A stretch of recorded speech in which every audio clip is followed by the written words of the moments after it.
आप देखना शुरू कर चुके हैं फानूस टीवी। खबर हरिद्वार के भगवानपुर से है। आपको बता दें, भगवानपुर में आज बड़े ही धूमधाम के साथ वाल्मीकि जयंती के उपलक्ष्य में शोभा यात्रा निकाली गई। इस शोभा यात्रा में बैंड बाजे तथा धार्मिक झांकियां मुख्य आकर्षण का केंद्र रही। वहीं महाराज बंटीदास ने कहा कि महर्षि वाल्मीकि के जीवन में हमें बहुत कुछ सीखने को मिलता है। उन्होंने कहा कि महर्षि वाल्मीकि का जीवन सभी समाज के लिए प्रेरणादायक रहा है। उनकी महान रचना से ही हमें रामायण जैसे ग्रंथ का सुख मिल पाया है। यह शोभा यात्रा रायपुर के आश्रम से भगवानपुर के वाल्मीकि मंदिर तक निकाली गई। इस शोभा यात्रा के दौरान महंत प्रवीण दोसाई ने भी वाल्मीकि समाज की उपलब्धियों पर प्रकाश डाला और शोभा यात्रा के महत्व के बारे में बताया। इस शोभा यात्रा में बड़ी संख्या में लोग शामिल हुए।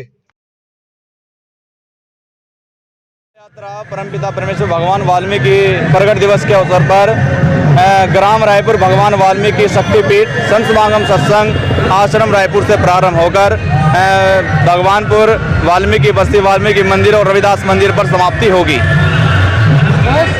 महत्व है भगवान वाल्मीकि महाराज का ये जो पावन पर्व है, हमारे पूज्य महाराज जी बंटीदास जी के सानिध्य में पूरे देश के अंदर विभिन्न प्रांतों के अंदर संत समागम सत्संग का जो ये प्रचार है पूरी मानव जाति के लिए, जो भगवान वाल्मीकि महाराज का पावन संदेश है महाकाव्य रामायण के माध्यम से, वो हमारे पूज्य महाराज जी पूरे मानव सभ्यता को देने का प्रयत्न कर रहे हैं। और ये हर्ष का विषय है कि जो भगवान वाल्मीकि महाराज का संदेश है, आज विभिन्न रामलीलाओं के माध्यम से जो मंचन होता है, भगवान वाल्मीकि महाराज का जो सारगर्भित संदेश है वो पूज्य महाराज जी के माध्यम से पूरे देश के अंदर भाईचारे का जो संदेश है, मानवता का जो संदेश है, वो महाराज जी के माध्यम से पूरी भारतवर्ष के अंदर इसी तरीके से हर्षोल्लास के माध्यम से जो 28 तारीख जो पूर्व में हमारी कल चली गई, विभिन्न जगह जिला सहारनपुर के अंदर भी महाराज जी का बड़ा योगदान रहा। महाराज जी मुख्य अतिथि थे। जिला सहारनपुर के अंदर भव्य शोभा यात्रा निकलती है जिला वाल्मीकि